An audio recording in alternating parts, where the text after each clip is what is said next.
A cadeia da carne está em plena transformação para atender aí aos anseios de um consumidor ávido por qualidade, informação e garantia de procedência da carne bovina. Pois é, Marcelo, para falar sobre isso, a gente recebe aqui no AgroMais o especialista em agronegócio sustentável da NWF, Francisco Beduschi Neto. Francisco, muito obrigada pela sua presença aqui no Agronoite.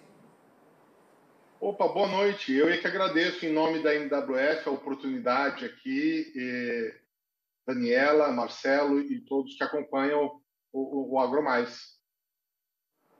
Perfeito. A gente queria saber primeiro quais transformações são essas na cadeia da carne? Qual transformação que a carne vem passando? Explica para a gente do ponto de vista da produção. Vamos lá. Do ponto de vista da produção interna, então, a agropecuária brasileira ela vem se profissionalizando cada vez mais. A gente vem batendo recordes de produção, de produtividade, e isso tudo é muito bom, né? E aí a gente, então, caminha para buscar cada vez mais o mercado internacional, aprimorar e aumentar a nossa participação no mercado internacional. O próximo passo é, então, a gente ficar atento a quais são as mudanças que estão vindo aí nesse mercado no curto, médio e longo prazo, para que a gente possa estar preparado e aproveitar, então, essas oportunidades, né? Bem bacana isso que você falou, Francisco, que a gente percebe aqui no Brasil que o produtor ele tem se esforçado muito, né? Durante muitos anos, a gente pega de uns 20 anos para cá, essa transformação que vem ocorrendo na cadeia. E essa principal transformação vem da questão da credibilidade das boas práticas sustentáveis que os produtores estão fazendo. Você acredita que essa transformação tem ajudado bastante nesse processo aí da cadeia da carne brasileira? Marcelo, é um excelente ponto. Ela tem ajudado, mas ela tem um potencial de ajudar muito mais ainda, né? Você veja que, vamos pegar um ponto só. Hoje, o CEO, né, a pessoa que gerencia o fundo BlackRock nos Estados Unidos, é um fundo de investimento da ordem de 9 trilhões de dólares, né, um fundo que está algo em torno de 6 vezes o PIB brasileiro. Se a gente considerar o PIB de 2019 e fizer a taxa de câmbio de hoje, a gente vai dar um PIB em torno de 1,5 trilhão, 1,5 trilhões, então é um fundo muito grande. O gestor desse fundo, hoje, ele divulgou uma carta aberta ao mercado pedindo que, além das políticas de cuidado social e ambiental, né, as famosas políticas ESG, né, Environmental, Social and Governance, das empresas, que elas comecem a apresentar planos e deem transparência aos resultados. Então, eu acho que isso é algo que a gente ainda pode melhorar e aproveitar a oportunidade para atrair novos investimentos para a cadeia da pecuária no Brasil, ao divulgar os resultados e dar transparência a esses resultados. Eu acho que a gente pode ganhar muito nisso daí. Agora, na opinião do senhor aí, só pedindo uma licença aqui para a Dani, que ela ia fazer a próxima pergunta, mas eu já queria instigar um pouquinho mais essa conversa, já que a gente está falando de transformação, o que a pandemia trouxe de exemplo que a gente vai ter que mudar mais e o que o setor, por exemplo, do ano passado para cá, teve que fazer algumas transformações para atender essas novas expectativas que o mundo inteiro está passando, né? De realmente a gente saber a procedência da nossa carne. O Brasil já mostrou, já provou que a gente tem muita qualidade, mas também vai ter que agora, mais do que nunca, mostrar que quando a carne chegar lá, está totalmente tranquila, ou seja, o produtor, quando começa lá o trabalho no campo, vai ter a responsabilidade dele, depois vai para o frigorífico, do frigorífico vai para a exportação. Como é que o senhor enxerga todo esse processo do ano passado para cá? Perfeito, Marcelo. Você veja que na carta que esse mesmo CEO divulgou o ano passado, o que ele pedia eram justamente as políticas de ESG, né, das empresas. E o que aconteceu? As pessoas começaram a discutir isso, mas havia alguns analistas que diziam que, com a entrada, a liberação da carta foi na mesma época, há um ano atrás, a gente não tinha pandemia ainda, e quando entrou a pandemia, o povo virou e falou: isso aí é fogo de palha, não vai dar em nada. E muito pelo contrário, as políticas de ESG elas viraram um ponto central de discussão dentro das empresas, tanto da parte interna das empresas, quanto da forma como a empresa lida com o mercado e lida com o seu supply chain, né? Quem está fornecendo para ele. E aí agora, além disso, além de ter essa política, ele pede o resultado e como é que é o avanço dessas políticas. Eu acho que essa é uma grande lição para o agronegócio brasileiro. Nós vamos ter que cada um começar a divulgar essas coisas e fazer essa informação transacionar dentro da cadeia. Então, o produtor de bezerro passar para o produtor que faz cria e engorda, esse para quem faz confinamento, para o frigorífico, para o varejo e assim por diante. Essa informação ela tem que transacionar de forma livre e muito transparente dentro da cadeia para atender essas novas demandas do mercado e seguir crescendo no mercado, né? Então, eu acho que essa é uma grande lição que a gente traz do ano passado para cá. E é aquela palavrinha que sempre ajuda muito, né? Que é o diálogo, sempre importante aí para os dois lados.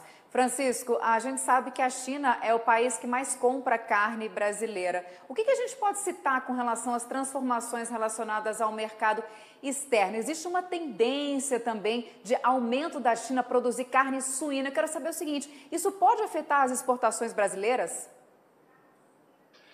Bom, vamos lá. Em termos de cenário internacional, o que nós estamos vendo, basicamente? Europa ficando mais restritiva, né? E pedindo cada vez mais informação a respeito de tudo que elas estão comprando. E isso não afeta só, mas no nosso caso do Brasil, principalmente as cadeias de soja e de pecuária, né? E esse tipo de mudança ele começa a ter reflexo em outros países já. No caso específico da China, o que a gente vê é que após a crise da peste suína africana que teve lá em 2016, onde eles foram obrigados a partir para o sacrifício sanitário de grande parte do rebanho, né? Mais de 60% do rebanho lá foi sacrificado, a produção interna de proteína de origem animal ela despenca, né? Ela acaba praticamente, ou ela reduz a um nível muito inferior, ao mesmo tempo que eu tinha um país que estava crescendo economicamente e, portanto, as pessoas estavam comprando mais carne. E vamos falar em carne, as três principais proteínas de origem animal, aves, suínos e bovinos. Muito bem. Com esse mercado demandando mais e a produção interna pequena, eles vão de uma forma muito ávida para o mercado internacional e começam a comprar muito. E quem que é o grande fornecedor que estava ali à disposição no momento? O nosso Brasil, com muita carne a oferecer. O que acontece agora? Depois desse baque que tem ali 16, 17, a produção da China começa a se recuperar, né? A perspectiva ou as previsões são de que já no ano que vem eu atinja um rebanho semelhante ao rebanho que eu tinha pré-crise na China.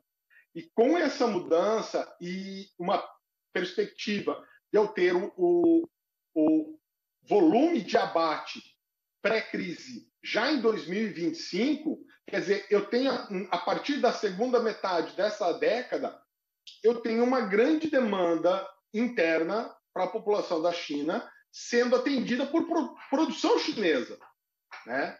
Então, aquele consumidor que se acostumou, de certa forma, a comer carne bovina, ele vai começar a pensar por que eu devo voltar a consumir carne suína, se ela é mais barata, se eu tenho oferta interna, e por que eu devo ou não continuar comprando carne bovina, né?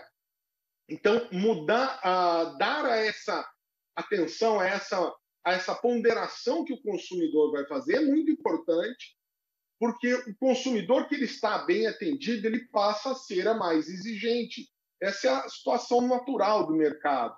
Então, começar a antever quais serão as exigências do consumidor chinês e estar preparado para atender essas exigências, né? Partir para uma informação mais no nível micro, no nível de propriedade e conseguir informar ao produtor o progresso que está sendo feito ao nível de propriedade aqui no Brasil, vai ser um passo muito importante para a gente seguir nessa mesma transparência que vem sendo pedida para todas as empresas de uma forma geral. Muito bom, Francisco. Nesse sentido, o que a empresa faz aí para ajudar o setor brasileiro a atender, então, essas expectativas que você tão bem colocou, né? Como que vocês ajudam aí o setor a alavancar e melhorar cada vez mais essa qualidade que vai ser a palavra principal, a exigência, né? Exatamente. É muito bom a gente lembrar que tem uma máxima na economia que eu não vendo aquilo que eu quero vender, mas eu vendo o que o meu consumidor quer comprar. Então, estar atento a essas demandas ou exigências, ou chame como quiser, mas aquilo que o consumidor quer do produto dele, né, as especificações e a qualidade que ele pede para o produto que ele quer comprar, isso é muito importante. E esse é um dos papéis da NWF. A NWF é uma organização não governamental que procura endereçar ou trabalhar junto com o mercado para endereçar questões de preservação ambiental, mas justamente por trabalhar junto com o mercado, a gente entende que é necessário que se caminhe junto às questões econômicas, ou seja, os negócios têm que ser economicamente viáveis. Então, levar esse tipo de informação e, da mesma forma, levar daqui para lá, daqui do Brasil, para o mercado nacional e internacional, informações sobre como esse mercado está se transformando, como ele está avançando em termos de critérios socioambientais, é um dos papéis que a gente faz, né, que a gente desenvolve nesse trabalho, fazer fluir essa informação. Além disso, também a gente julga que é muito importante ajudar o produtor rural a encontrar soluções. Então, se temos aqui uma questão que é como dar essa transparência ou como fazer fluir essa informação num formato que, ao mesmo tempo, proteja a informação pessoal do produtor, mas que também atenda às demandas do mercado, a NWF tem buscado desenvolver ferramentas que ajudem a fazer isso. Francisco, muito obrigado aí pela sua análise e contribuição, uma excelente informação que você trouxe aqui para nós. E, é claro, agradecendo a sua participação e contando com você em outras oportunidades aqui também no Agronoite. Marcelo, Daniela, eu é que agradeço a oportunidade, estamos sempre aqui à disposição.